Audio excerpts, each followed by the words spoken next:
Assalamualaikum warahmatullahi wabarakatuh. Alhamdulillah nahmaduhu wa nasta'inuhu wa nastaghfiruh wa na'udzu billahi min shururi anfusina wa min sayyiati a'malina.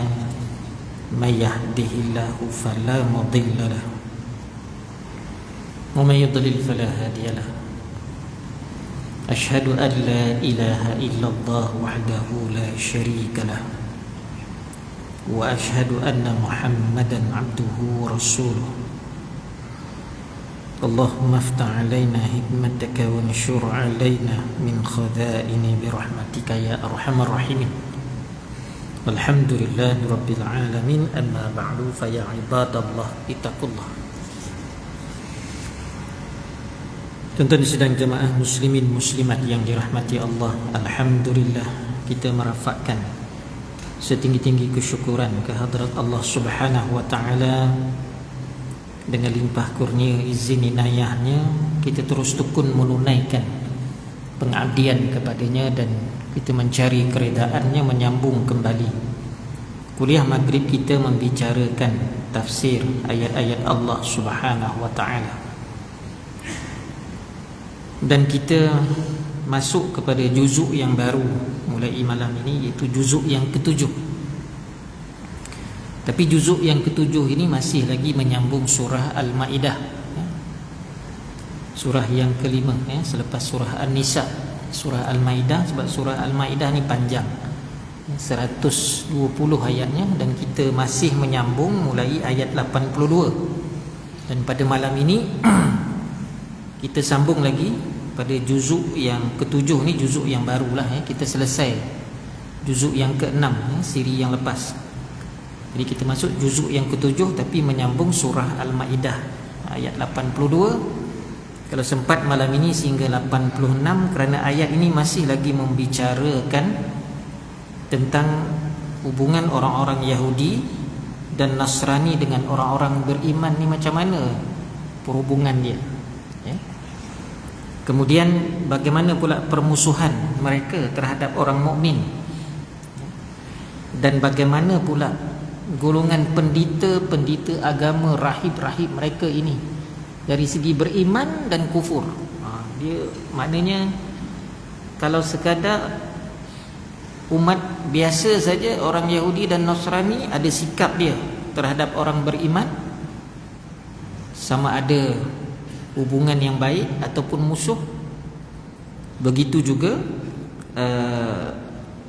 yang keduanya, golongan pendeta agama mereka yang faham kitab Taurat dan Injil yang diturunkan kepada kaum mereka, Bani Israel ini, dalam kalangan Yahudi dan Nasara. Jadi apa sikap mereka? Firman Allah Subhanahu wa taala pada surah Al-Ma'idah ini mulai ayat yang ke-82, a'udzu billahi minasyaitonir rajim.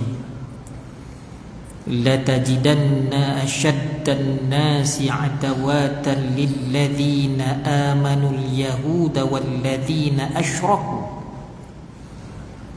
wala tajidanna aqrabahum mawaddatan lilladzina amanu alladzina qalu inna nasara dzalika bi anna minhum qissisina wa ruhbanan wa annahum la yastakbirun. Itu ayat 82. Kemudian sambung ayat 83, wa idza sami'u ma unzila ilar rasul tara a'yunahum tafidu minad dam'i mimma 'arafu minal haqq yaquluna rabbana amanna faktubna ma'asy syahidin. Dua ayat dulu, sebab dia ada sampai, sambung lagi sampai ayat 84, 85, 86. Maksud dua ayat ini dulu, la tajidanna asyaddan nasi adawata lilladzina amanu. sudah pasti akan kamu dapati ataupun mendapati orang yang paling keras, annasi adawata lilladzina amanu, orang yang paling keras permusuhannya terhadap orang-orang beriman, al-yahuda walladzina asyraku, yaitu mereka ialah orang-orang Yahudi dan orang-orang musyrik. Orang Yahudi ini ialah Bani Israel, yang mana kaumnya ialah Yahudi dan rasulnya ialah Nabi Musa alaihissalam dan rasul-rasul yang lain, Nabi Harun alaihissalam, Nabi Sulaiman, Nabi Daud. Ramai dalam kalangan rasul ini daripada Bani Israel dan diutuskan kepada kaum Yahudi. Mereka paling kuat bermusuhan dengan orang beriman. Wa asyraku, dan mereka yang walladzina asyraku, dan mereka yang mensyirikkan Allah. Mereka dalam kalangan siapa asyraku ini? Musyrikin. Sudahlah mensyirikkan Allah, menyembah berhala dan sangat memusuhi orang-orang beriman. Kemudian ayat sambungannya, wala tajidanna aqrabahum mawaddatan lilladzina amanu alladzina qalu inna nasara. Dan pasti pula kamu akan mendapati orang yang paling hampir persahabatannya, paling dekat hubungan sahabatnya dengan orang-orang yang beriman ini. Lilladzina amanu, siapa dia? Alladzina qalu inna nasara, mereka yang berkata sesungguhnya kami orang-orang Nasrani. Nasara itu dalam bahasa kita Nasrani. Dan kaum ini diutuskan kepada mereka Nabi Isa alaihissalam, khusus kepada mereka.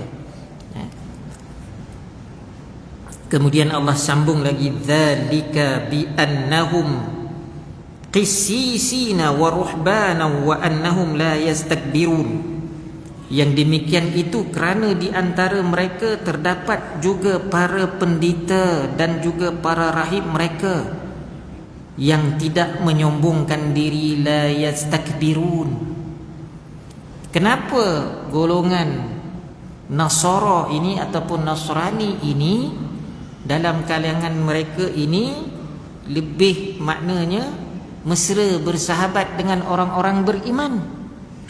Kerana dalam kalangan mereka itu ada pendeta-pendeta mereka, rahib-marhib mereka yang tidak bersifat sombong.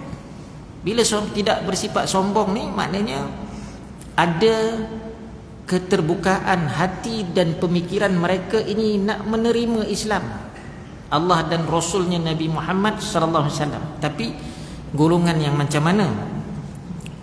Lalu Allah sambung pada ayat 83, wa idza sami'u ma unzila ilar rasul tara a'yunahum tafidu minad dam'i mimma 'arafu minal haqq. Dan apabila mereka diperdengarkan dengan apa yang diturunkan kepada Rasul, iaitu apa yang diperdengarkan ayat Al-Quran. Rasul itu siapa? Muhammad, Nabi Muhammad sallallahu alaihi wasallam. Bila diturunkan dan mereka dengar, tara a'yunahum, maka dilihat bahawa bercucuran air mata mereka, tafidu minad dam'i, disebabkan kebenaran yang telah mereka ketahui, mimma arafu minal haqq, kebenaran yang mereka ketahui daripada kitab mereka sendiri. Maknanya kalau orang Yahudi beriman, kitab Taurat. Cara orang Nasara beriman, kitab Injil.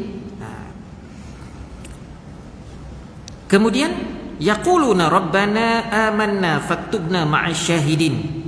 Mereka berkata apa? Wahai Tuhan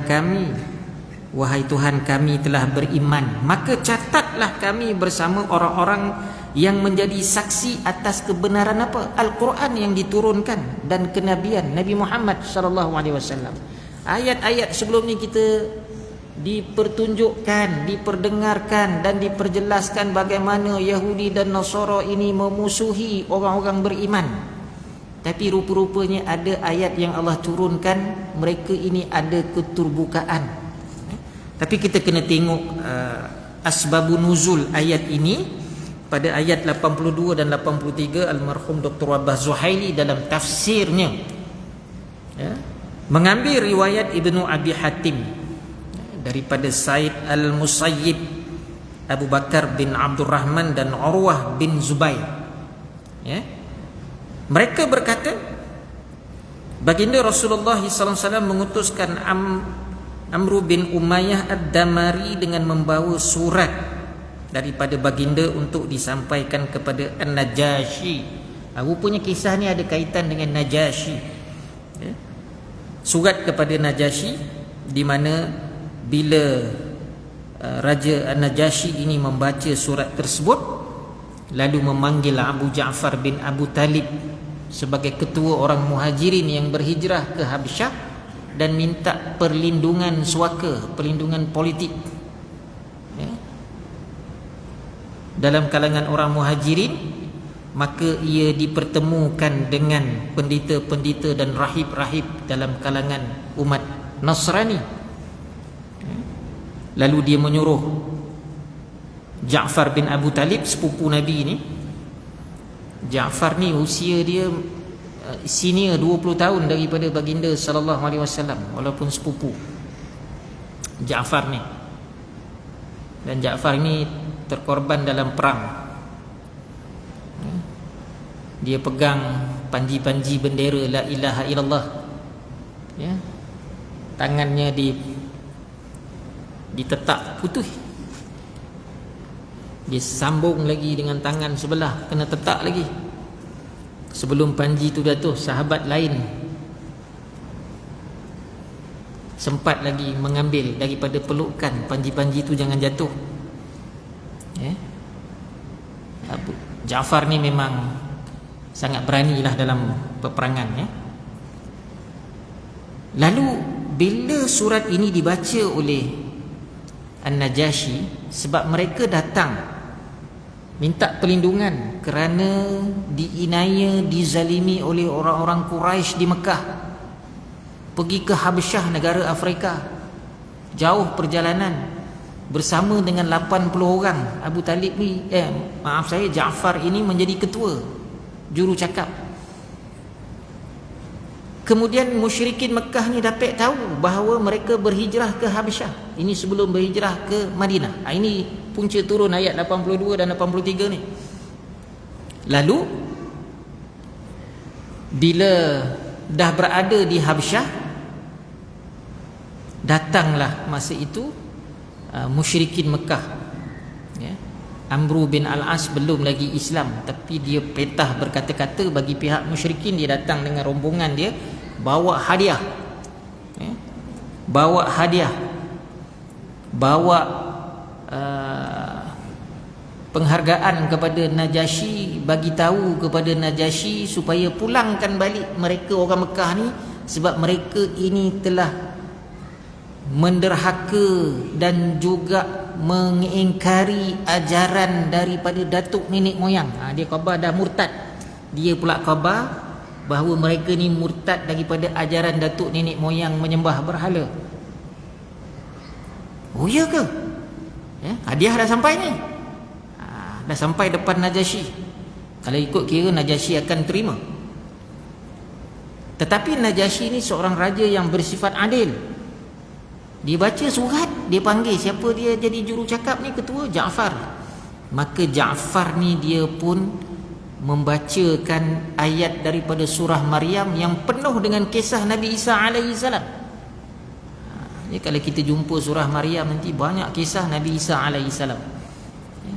Dan kisah Nabi Isa ini satu persatu Nabi SAW, Nabi kita Nabi Muhammad ni, dia terangkan cerita yang mana Nabi pun tak jumpa Nabi Isa ni. Tapi dia boleh cerita satu persatu. Mana dapat? Dapatnya ialah malaikat Jibril lah yang bagi tahu. Nabi ni dia tak akan tahu apa-apa pun, malaikat Jibril bagi tahu. Jadi Nabi ni bukan nujum 14 lang, boleh tahu perkara secara magic. Semuanya daripada Jibril yang merupakan wahyu Allah kepada baginda sallallahu alaihi wasallam. Jika dia ayat Quran, maka jadilah sebagai kalam Allah yang bersifat Al-Quran. Kalau dia wahyu daripada Allah yang Nabi sampaikan dengan kata-katanya, maka jadilah dia sebagai hadis kudusi. Masih lagi daripada Allah Subhanahu wa taala, sebab Nabi tidak bercakap mengikut nafsunya, melainkan semua wahyu daripada Allah. Maka bila diceritakan oleh Ja'far ini daripada surah Maryam, maka bila dengar saja ayat itu, maka bercucuran air mata. Dalam ayat ni ada cerita bercucuran air mata. An-Najasyi menangis. Kerana apa? Ayat-ayat daripada surah Maryam yang disampaikan oleh Ja'far bin Abu Talib sama ceritanya dalam kitab Injil yang cerita pasal Nabi Isa. Dia kata ini betul. Kalau inilah orang yang bernama Muhammad yang menyampaikan ayat ini, sama dengan Nabi Isa, dia kata aku beriman dengan Nabi Isa, itu seorang Rasul. Jadi maknanya pada zaman itu yang baginda sudah diangkat sebagai Rasulullah SAW, baginda sudah diangkat sebagai Rasul, rupanya masih lagi ada orang yang mengikuti ajaran yang benar daripada Nabi Isa AS. Salah seorangnya ialah An-Najasyi, seorang raja. Lalu dia kata, kalau begitulah keadaannya, ni yang turun ayat, wala tajidanna aqrabahum mawaddata. Siapa dia yang akrab, yang rapat, yang nak bersahabat dengan orang beriman? Orang-orang Nasara seperti Najasyi. Faktubna ma'asyahidin. Lalu bila menangisnya, maka benarlah Muhammad ini seorang Rasul. Inilah benarnya kisah yang diceritakan dalam kitab Injil bahawa akan muncul seorang Rasul di akhir zaman, Rasul yang terakhir. Maka An-Najasyi terus terima dan beriman. Dia beriman kepada baginda sallallahu alaihi wasallam. Jadi walaupun dia Nasara, walaupun dia mengikuti ajaran Nabi Isa, tapi dia Muslim. Dia Muslim. Jadi tak boleh declare dia Kristian. Kalau ikut sekarang tak boleh declare dia Kristian. Kalau ikut dalam penulisan sejarah, mereka mengatakan An-Najasyi itu Kristian, mengambil kebenaran An-Najasyi itu lalu dikatakan Kristian. Dia sebenarnya Muslim. Sebab itu apabila An-Najasyi meninggal dunia, mangkat, dia raja, Jibril sampaikan kepada Nabi yang jauh berada di Madinah. Jauh berada di Madinah. Lepas Nabi berhijrah ke Madinah, Najasyi beriman, cuma dia tak sampai berjumpa dengan baginda sallallahu alaihi wasallam. Jibril bagi tahu An-Najasyi meninggal, mangkat. Dia kata, ya Rasulullah, semayang jenazah untuk dia. Maka Nabi mengajak kepada sahabat-sahabat, kita semayang jenazah ghaib untuk An-Najasyi. Sebab dia Islam. Sebab dia Islam. Mati seseorang bila dia Muslim dan beriman, cara untuk sempurnakan jenazahnya semayang jenazah, dan boleh semayang jenazah ghaib, tak ada masalah. Maka Nabi buat. Itu Najasyi. Ni turun ayat ni, ayat 82-83, peristiwa ini. Maka tak jadilah dipulangkan mereka 80 orang ni. Lalu Najasyi kata, ambil balik hadiah kamu ni, aku tak nak, kau pergi balik. Disuruh wakil daripada musyrikin Mekah ni tadi balik. Tak adalah dia pancungnya kawan tu. Dia kata balik. Mereka ini di bawah perlindungan aku. Lama Ja'far ni duduk di Habsyah. Lama dia duduk. Ya. Dah lama bertahun tu baru dia kembali ke Madinah dan Mekah, dan dia terkorban dalam perang, dalam peperangan. Dalam asbabul nuzul ini, sebab-sebab ayat ini diturunkan pada ayat 82 dan 83 ni, Dr. Abbas Zuhaili juga mengambil riwayat Ibnu Abi Hatim daripada Sa'id Al-Jubair. Dia berkata An-Najasyi mengutus 30 orang pengikut pilihannya untuk menghadap Rasulullah. Ini satu peristiwa lagi.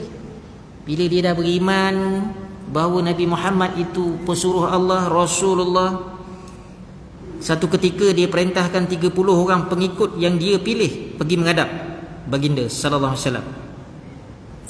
Ketika bertemu dengan baginda, baginda membacakan surah Yasin kepada mereka, Yasin wal Quranil Hakim. Jadi 30 orang yang dengar ni mencucurkan air mata, keluar air mata, menangis. Jarang kita ni dengar ayat Quran menangis sebab kita tak faham. Kita tergalak ada lagi. Kan? Tapi dengar surah Yasin ini mereka menangis. Kerana ayat ini hampir sama dengan ayat yang diturunkan kepada Nabi Isa alaihissalam. Jadi ini pun antara sebab ayat 82, 83 turun. Malah riwayat yang lain, An-Nasa'i,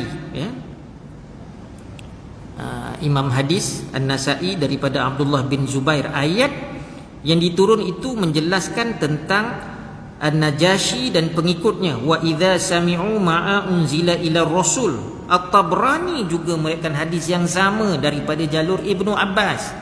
Jadi periwayat-periwayat ni orang yang siqah, sahabat Nabi, Ibnu Abbas sepupu Nabi. Jadi An-Najashi dan pengikutnya akhirnya datang, bertemu dengan baginda sallallahu alaihi wasallam dan beriman. Pengikutnya maknanya diriwayatkan ada An-Najashi ini akhirnya pergi berjumpa Rasulullah. Tapi riwayat itu sangat kecil, tak diwar-warkan. Dalam tafsir jumpa. Sepatutnya jadi hujah kepada kita sekiranya nak menyampaikan satu hujah yang tepat tentang An-Najashi. Kalau mereka dalam sejarah mengatakan An-Najashi itu ialah Kristian, ini satu hujah. Dan menurut At-Tabari, pendapat yang benar ini sebenarnya nak menyatakan karakter sebenarnya, watak mereka ini memang orang Nasrani. Tetapi bila mereka telah melihat baginda ini dengan lebih dekat lagi sehingga bertemu, akhirnya benarlah ada tanda-tanda kenabian dan juga rasul pada diri baginda sallallahu alaihi wasallam. Jadi orang Yahudi dan Nasara ini kekal, mereka ini bila tengok saja wajah Nabi, batang tubuh Nabi, ada tanda rasul. Kita pun barangkali kalau tengok pun tak tahulah ada tanda ke tidak, sebab kita tidak mengenali sampai tahap macam itu.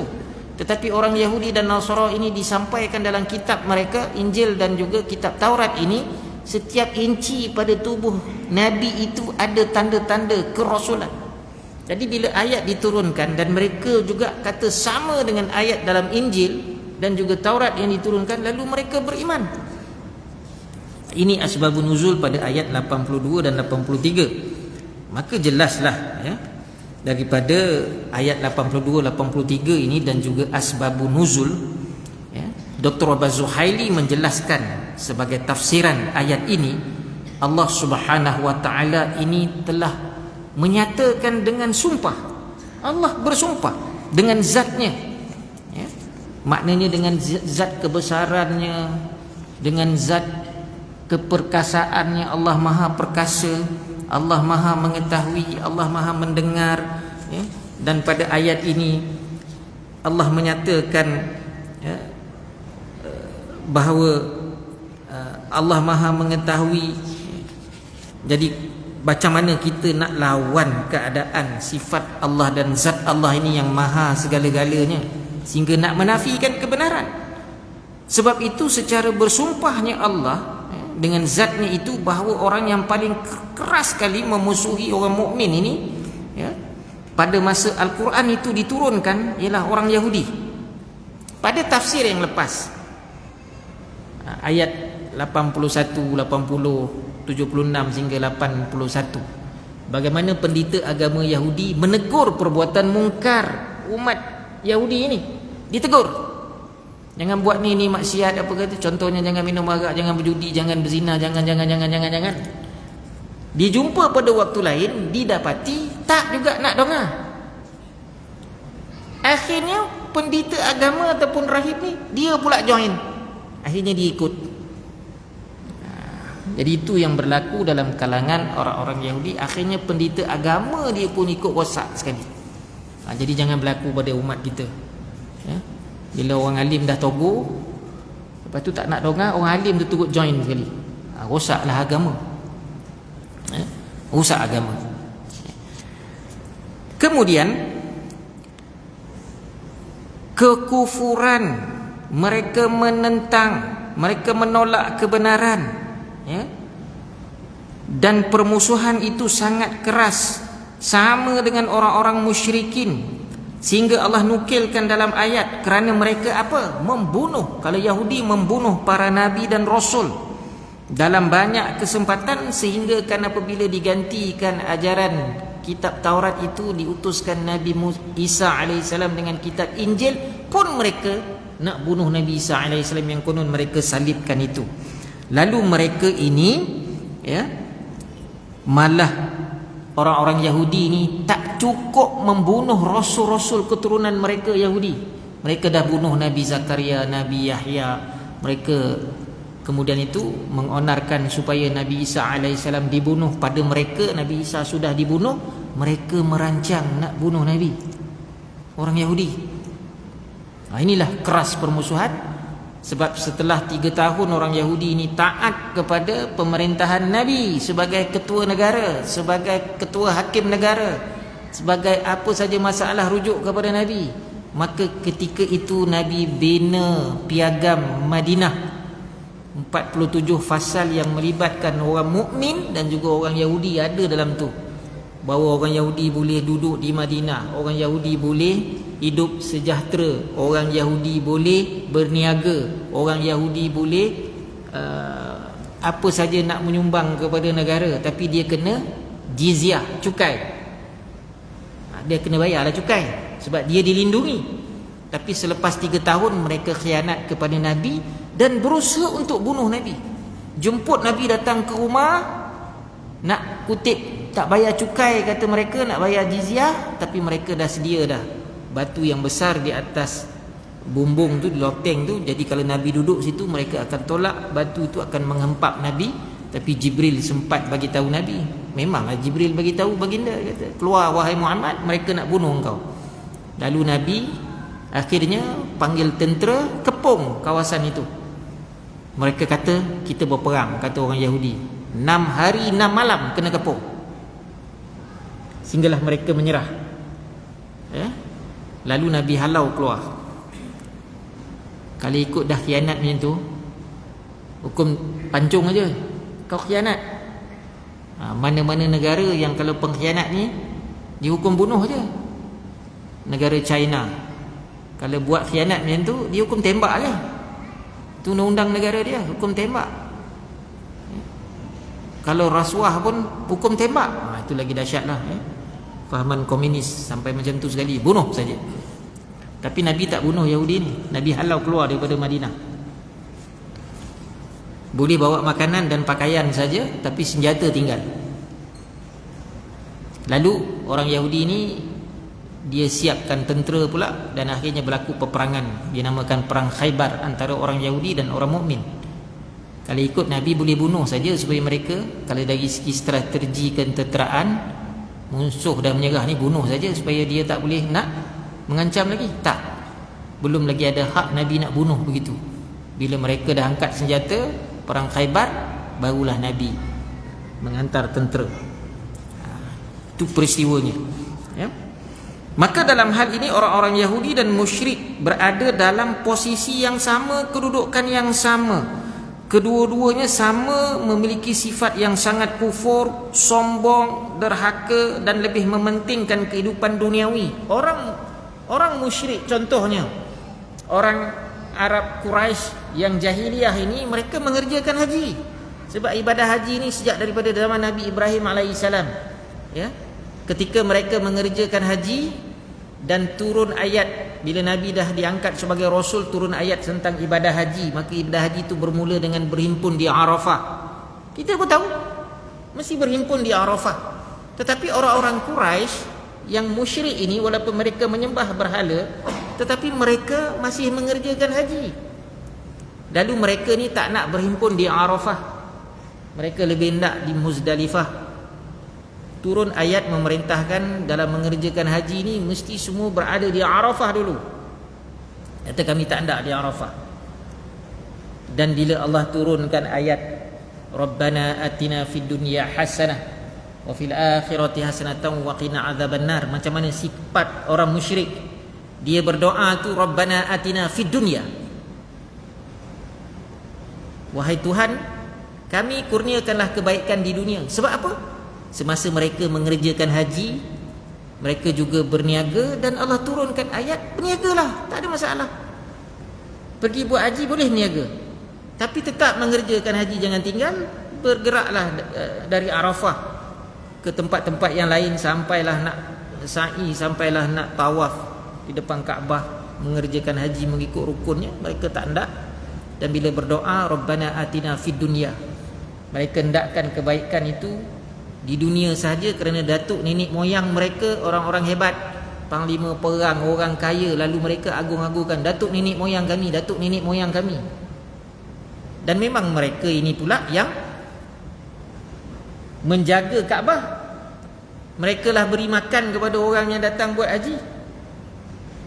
Orang Mekah lah yang pegang kunci. Uthman bin Talhah pegang kunci Kaabah, orang Arab Quraisy. Lalu Allah menjawab permintaan mereka, Rabbana atina fid dunya hasanah, aku bagi engkau dunia, kau boleh dapat dunia, tetapi satu nikmat akhirat pun takkan ku beri. Sebab itu kita orang mukmin ni, bila kita berdoa janganlah minta dunia saja. Rabbana atina fid dunya hasanah, memang kita boleh Allah kurniakan segala kebaikan dunia ni. Kita nak apa? Kaya, menang, pangkat, Allah boleh makbulkan. Aku tunaikan, aku bagi, tetapi tidak satu pun nikmat akhirat akan kuberikan. Kalau akhirat itu lepas siksaan kubur, tak lopeh kau. Kalau akhirat itu dibangkitkan dengan baik, kau dibangkitkan tidak dengan baik, kata kan. Hatta sampailah akhirnya kau tidak dapat masuk ke dalam syurga aku sebab kau tak pernah minta. Rabbana atina fid dunya hasanah wa fil akhirati hasanatan wa qina adzabannar. Itu orang musyrik yang memusuhi orang beriman. Jadi sama saja orang musyrik ini sifatnya akan memusuhi orang beriman. Atau orang beriman lah, dia cerdik ke tidak ke, dia strategik ke tidak ke dalam menghadapi orang-orang Yahudi dan juga musyrik ini.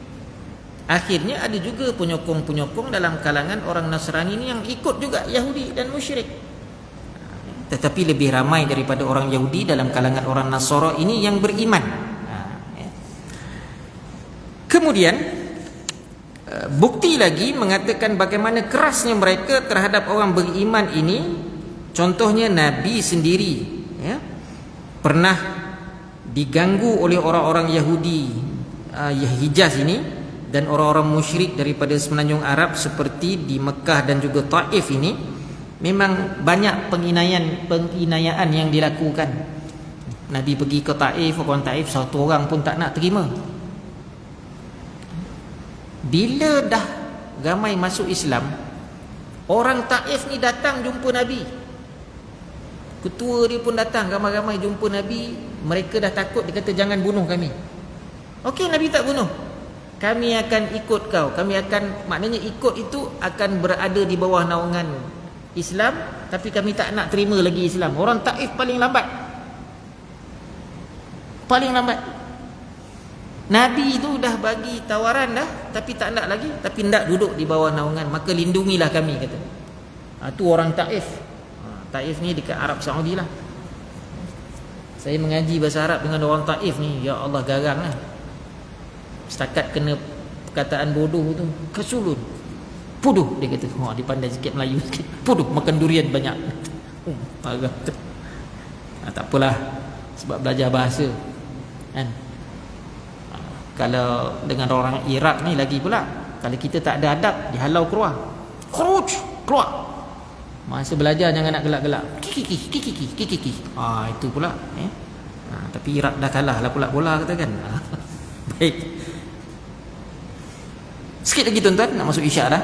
Masih lagi menjelaskan ayat 82 dan 83. Kemudian orang-orang yang paling hampir bersahabat ni pula dengan orang mukmin alladzina qalu inna nasara, yang dikatakan nasara tadi, mereka ini adalah pengikut Nabi Isa alaihissalam dan juga berpegang dengan kitab Injil yang benar. Maknanya pada zaman Nabi sudah diangkat sebagai rasul, masih ada lagi orang-orang Nasrani yang berpegang kepada ajaran yang benar ni. Dia tidak mengimani bahawa Nabi Isa itu ialah anak Tuhan ataupun Tuhan, tapi seorang rasul seperti mana An-Najasyi. Tetapi apabila Najasyi panggil pendeta-pendeta agama dia, padri-padri dia, bila dengar ayat Quran itu, Najasyi mengatakan benar. Rupanya ada padri-padri ni yang mengelat An-Najasyi. Rupanya dia pun sama macam Yahudi juga, tak setuju bila An-Najasyi terima Al-Quran, terima baginda Nabi Muhammad sallallahu alaihi wasallam. Mereka ni musuh dalam selimut. Adalah mereka yang juga begitu. Sebab itulah dalam ayat-ayat yang lain bagaimana Allah nyatakan rasa santun dan kasih sayang dalam hati orang-orang yang mengikuti para nabi dan rasul ini. Malah dalam Injil ada disebut, sesiapa yang memukul pipi sebelah kananmu, berikanlah pipi sebelah kirimu. Tapi ini dalam kitab Injil lah.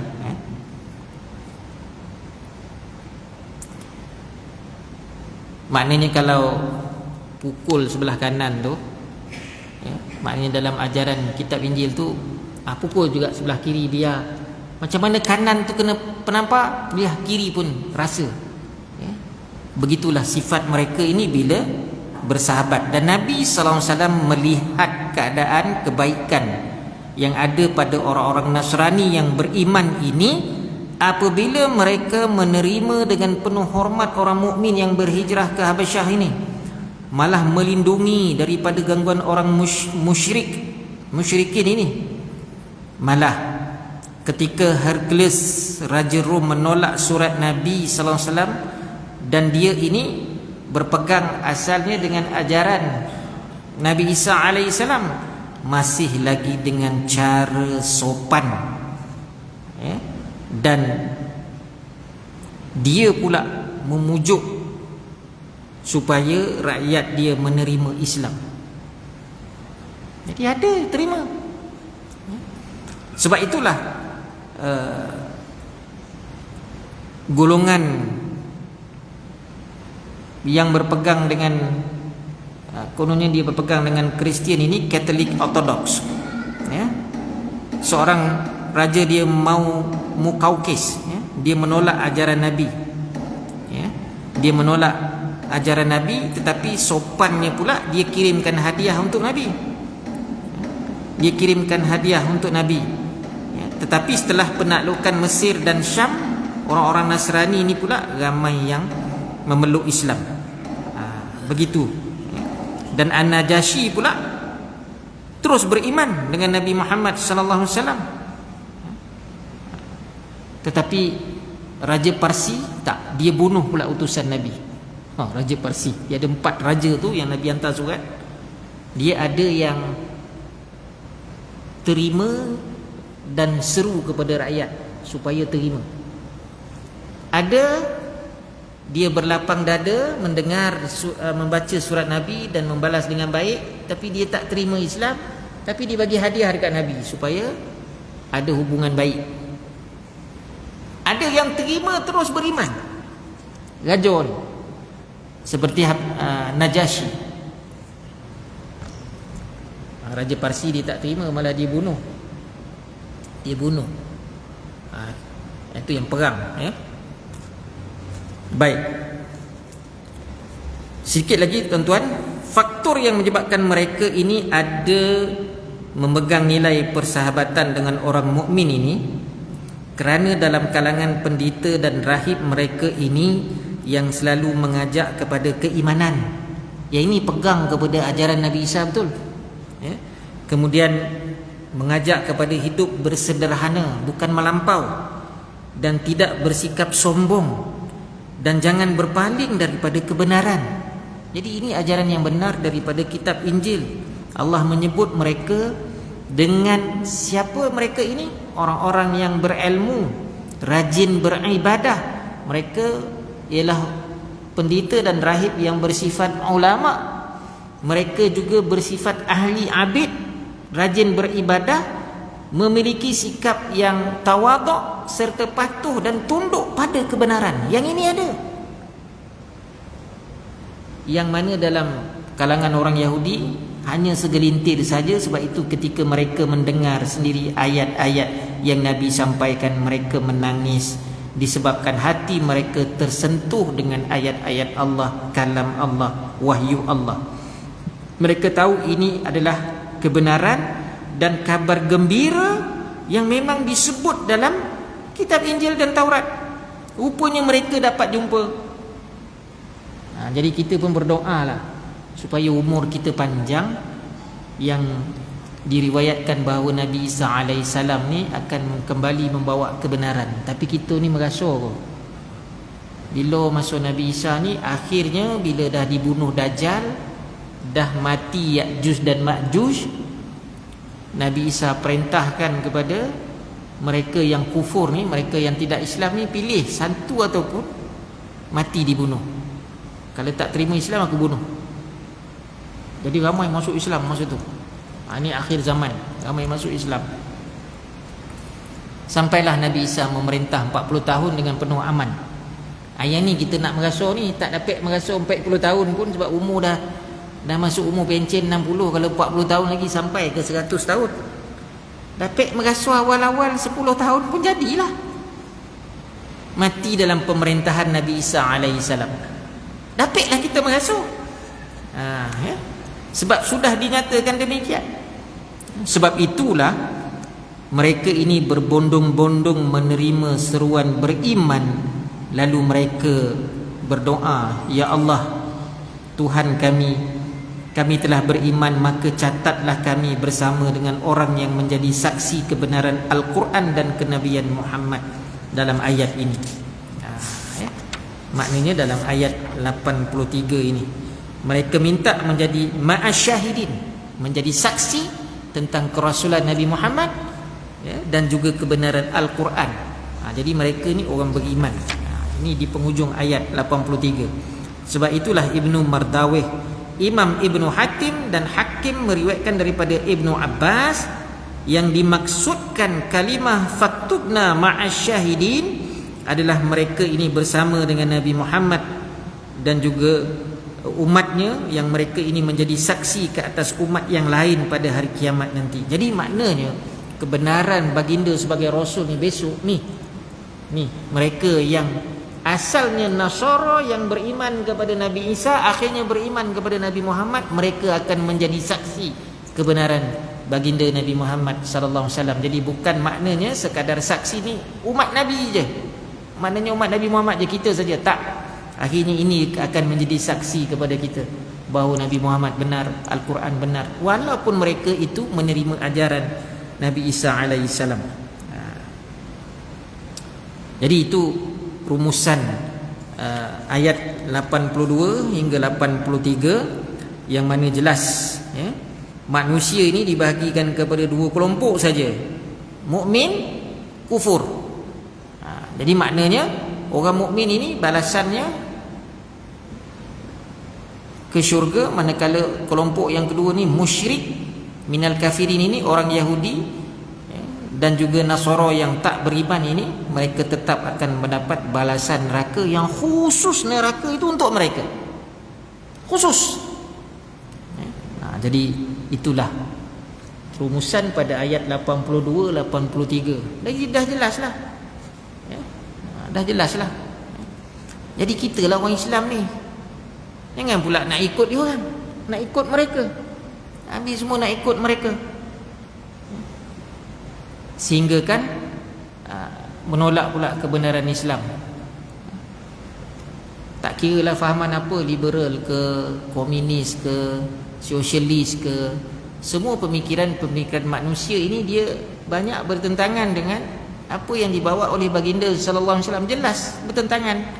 Jadi kita nak ambil, maknanya kita akan ikut mereka ini, dalam kalangan Yahudi dan musyrikin. Jadi itu jadilah renungan kepada kita. Sebab itulah sikap bijaksana yang ditunjukkan oleh orang-orang Nasrani ini, cara tunduk kepada agama yang benar dan ajaran tauhid, beriman kepada Allah, beriman pada malaikat. Ya. Sebab itu orang Yahudi ni paling dia tak boleh terima bila malaikat Jibril ini menurunkan Al-Quran kepada Nabi Muhammad. Itu dia tak boleh terima. Dia tak boleh terima.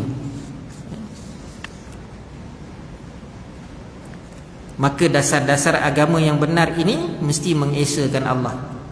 Mesti mengesakan Allah. Jadi tak adanya Trinity, tak ada Tuhan yang lain. Dia satu tu saja yang esa. Jadi itu menjawab ya, beberapa tuduhan ya, tentang sifat tentang Tuhan itu yang esa, dan juga orang-orang yang beriman itu bagaimana ya. Jadi dengan itu saya tangguhkan dulu tuan-tuan.